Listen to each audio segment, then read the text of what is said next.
Greetings, everybody, and we are back with another hip hop review. And the album I'm about to do a review on is an album that I have honestly cannot wait to review. De La Soul's De La Soul's third album, Buhloone Mindstate, released in 1993 on Tommy Boy Records under Warner Brothers.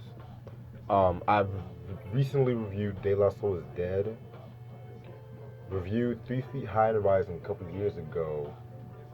Stakes is how I reviewed a while back, but I'm planning on re-reviewing that album after this one. So yeah, definitely very interesting album. I'll get into that in a minute. So I only came out with 2 singles, Break of Dawn and Ego Tripping Part 2. And then producers of course are De La Soul and Prince Paul. But it's mostly Prince Paul and shit, so. Okay, so after De La Soul is Dead, they really kind of like just went straight to work in this album and stuff like that. And what's really interesting about this album was that like they wanted like a more mature kind of sound, so they hooked up with many like jazz veterans, give that live instrumentation sound. And they were working with people like Maceo Parker, who you guys should know from his work with James Brown, rest in peace to James Brown, Parliament and Funkadelic.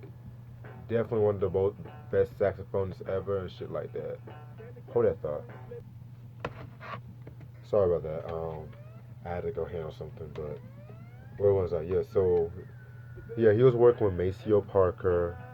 They were working with Fred Wesley, of course, another artist who worked with James Brown, and he also worked with Parliament too. Member of the JBs, and Pee Wee Ellis. So yeah, and they also other guest appearances include Japanese rappers Ska Da Pa. Um, they're basically just a three member Japanese group. I don't even know too much about them. And Tagaki Khan, and also who else made guest appearances? Um, Shorty No Mask, who was like a protege under De La Soul. Dress from Black Sheep, dope group by the way. I need to get my hands on a Wolf in Sheep's Clothing album, and of course I need to get their nonfiction album too. But nonfiction is kind of a bit hard to come by. Um, Guru, the late great Guru, Gangstar, rest in peace to him. Um, and a Biz Markie. Shout out to Biz Markie by the way.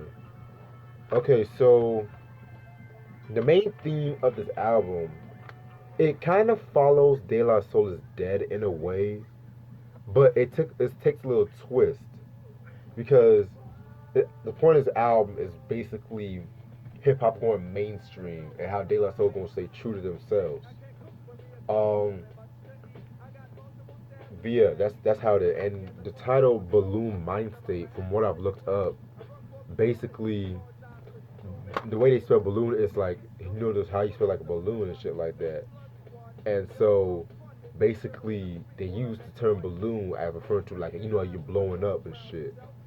And so that means like you're blowing up, which I'll get into once I talk about the intro and shit. So this is the cover of the album.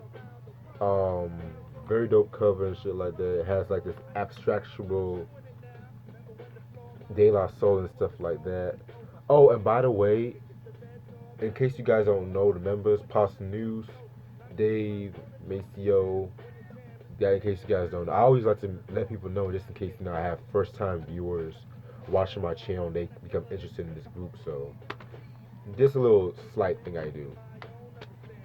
Okay, so this is of course this is a cover, and then what we got here.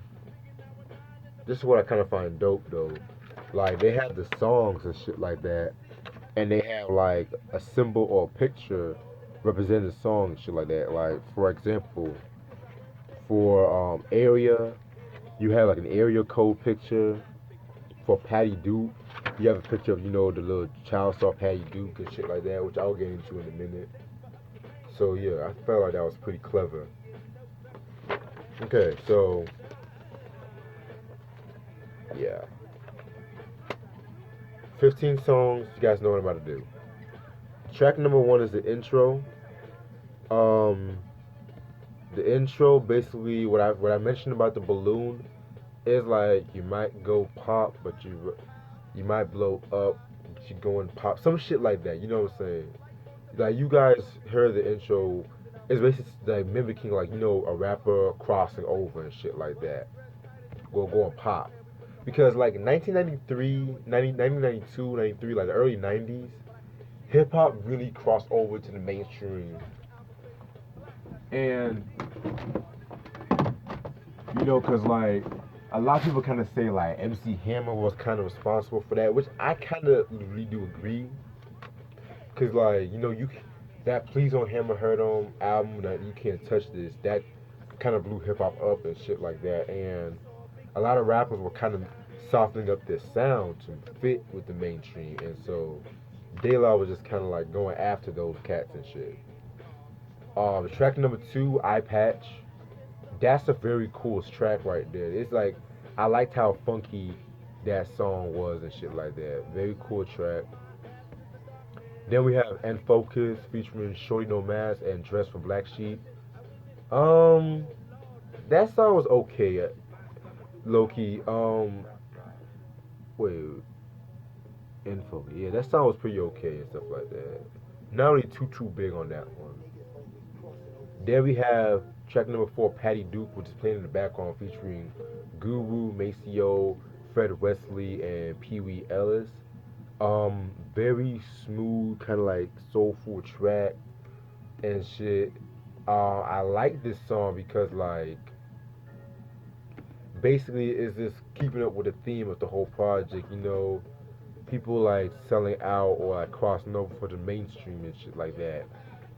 And in case you guys don't know, like it's kind of clever how they kind of named the song Patty Duke and shit because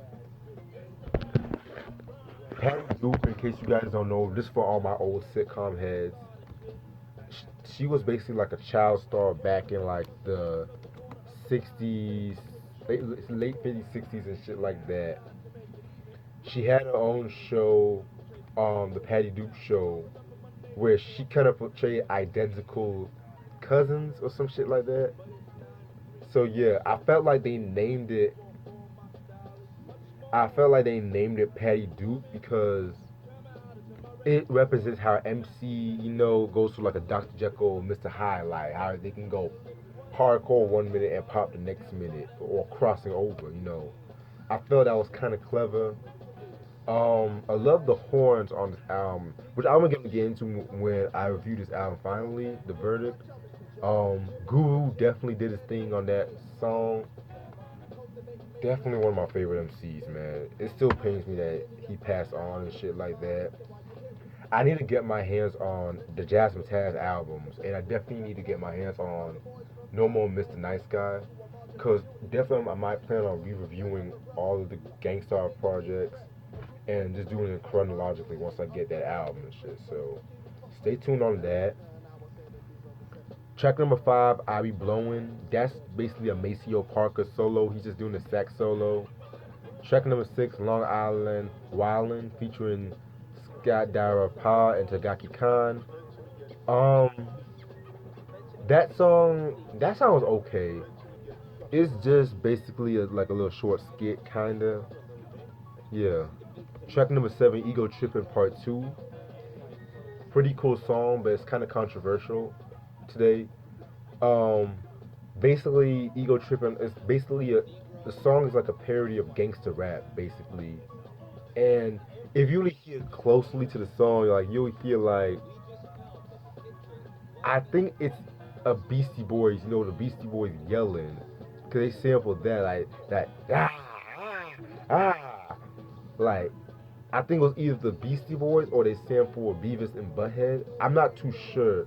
A lot of people kind of say something differently, but the reason why it was controversial is because the music video came out And if you guys watch the music video, if you guys watch the music video, you will see a very similar set to Tupac's "I Get Around." Cause that song was a big song back in '93. That was like one of Tupac's breakthrough songs. And you see a bald Tupac look like with the bald head, glasses, mansion kinda.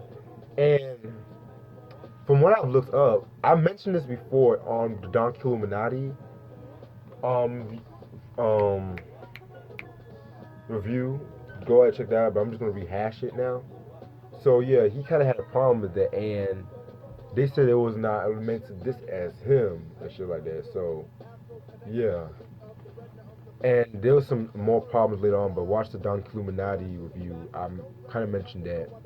And by the way, in case you guys are wondering, Ego Tripping Part 2, there was no Part 1. And I believe they did a Part 1 because the Ultramagnetic MCs did Ego Tripping song off the Critical Beatdown album. Classic album, by the way. Need to get my hands on that. Yeah, so Ego Tripping Part 2, definitely a cool song. Track number 8, Paul's Revenge. Just basically Prince Paul leaving a voice message to somebody and shit like that. Kind of, he's going after the source for not giving him credit for something he produced and shit like that. So, yeah. Track number 9, 3 Days Later. That's a very interesting song. It's telling two stories. I think the first verse, Pastor News is rapping in the first, but let me just double check.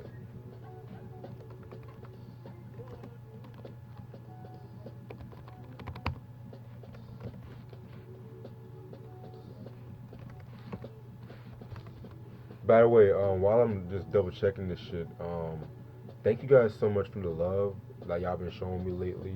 The review, the comments that believe in me, saying that how much they I like reviewing this album. Thank you so much for that. I'm definitely gonna jump back into my requests and everything like that because I've just been like trying to pile up everything, trying to listen to set albums day by day, day by day. So yeah, okay, yeah. Track number 1 is basically Pasta News. Then track 2 is Dave and shit. Yeah, I just had to double check. So Pasta News' story in verse 1. He meets this girl named Crystal. She looks all good and shit like that, and they get busy and shit. And then 3 days later, I believe he realized that she gave him gonorrhea. And Dave, he probably had the best verse out of the two because he's talking about how this cat is like smoking weed for the first time. And he's feeling all good and shit. And he goes out on his date with his girl, and this nigga comes to the restaurant and holds the restaurant up. He's so high and shit like that that he thinks that he can just stop the bullshit. So he tries to impress the girl, but he gets shot and he dies 3 days. It's not funny. He dies 3 days later, but yeah. One thing I liked about that song was their flow on this song. It's like their flow was very different. It's like pushed up a dame by the name of Crystal, fronts to the point just like a missile. Like they were putting a lot of emphasis on the last word. I liked how they were flowing on that shit. Very cool song. Kind of another slept-on song from them. Then we have Area for track number 10. That song was pretty cool. I think they're just repping that where they come from and shit. Like they're repping the area code and shit. So track number 11, I Am I Be. My favorite song off this album. They took the I Be Blowing track, which is playing in the background, and they basically just added vocals to that. I liked how simple the message was, just loving yourself. I loved how simple that, like, how they had like the people in the background talking about I am this and that, I be 10, 11 at the height, and it just had all these people talking at once. And then Post News probably gives out the best verse on this whole album and shit. Like, fucking very dope song right there. That's probably one of my favorite De La Soul songs ever. Like, let me read you some of Post News' verse.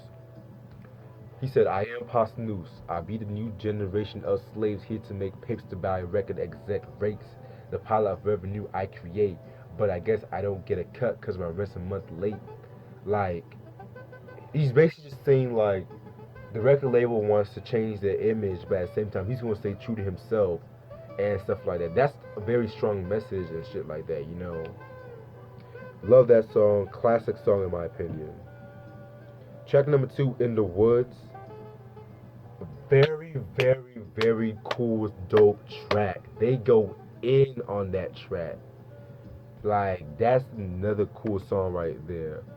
I definitely love Shorty's ad libs and the reverb they put on her ad libs because it just adds like a more haunting effect to the song and shit. Very cool song. Track number 13, Break of Dawn. Um, that's another single. That's like more like a mature song and stuff like that. More of another mature song. One of the most perfect songs you ever hear from De La because they use that Michael Jackson sample from the Off the Wall album, by the way, and they're just flipping to something so damn beautiful, just so head nodding and shit. Like, definitely one of Prince Paul's most underrated beats, in my opinion. Track number 14, Dave Has a Problem, Seriously. It's just basically Dave just spazzing out. And track number 15, Stone Age featuring Biz Marquee. I could have done without that song, to be real. I like where they were going with that, kind of like repping the old school, but it didn't really fit the album and shit, in my opinion. It didn't really fit the album. If they would have replaced that song with the other song they did with Biz Marquee, Lovely How I Let My Mind Flow, I would have let that slide and shit. But yeah, I could have done without Stone Age. I mean, it's not a bad song, but it does not fit the album, in my opinion. That's all the songs on the album. Their third classic, in my opinion.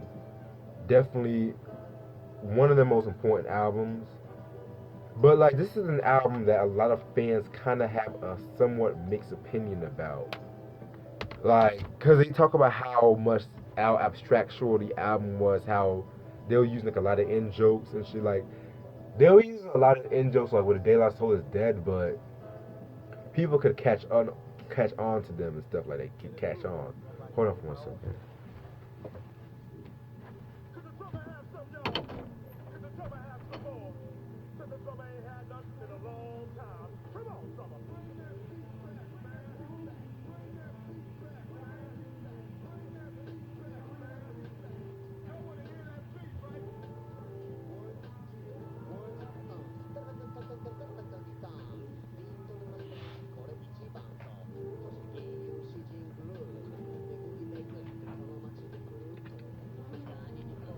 Sorry about that. My throat was dry, but yeah. Cause like, you know, a lot of people I read some of the comments and some people were kind of like how certain songs they don't really know like the true meaning behind. They have to like re-listen to them, and yeah, that's really the thing about De La Soul. It's like the meaning of the song. You just have to somebody you have to re-listen to a couple of times and shit. But other than that, the album was definitely memorable because the whole production they were using a lot more soul samples and they were doing like a lot more live instrumentation. And in the early 90s, not a lot of rappers were using live instrumentation. Well, rappers were using live instrumentation like Sonic, um, Dre kind of used in live instrumentation on a Chronic and Doggy Style, but like it wasn't like a common thing. And so with this album, it was just like it made the album like this whole warm and soulful jazzy vibe on it. And I definitely feel this is another important album because this is followed up perfectly with De La Soul is Dead. Like they were just doing their own style, and they were just like it's like they weren't mainstream, they weren't fully underground, but at the same time they had respect from both circles in a way. And that's another cool thing about this project, Buhloone Mindstate. Definitely a must-have in your collection if you're a fan of De La Soul. I believe this album. I think they re-released this album, but it's kind of hard to come by. So You have to search high and dry. I got this on Amazon for about $6 and shit like that. So yeah, so but finding it in stores is gonna be a little bit tricky.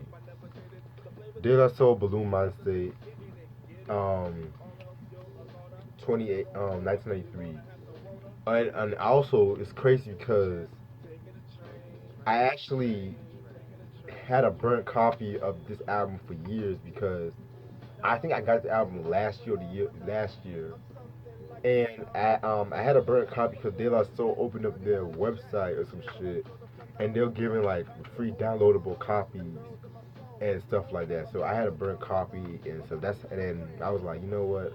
Let me just get this album and shit. So yeah, very good album. Must have your collection. Classic album. Peace. Have a good night.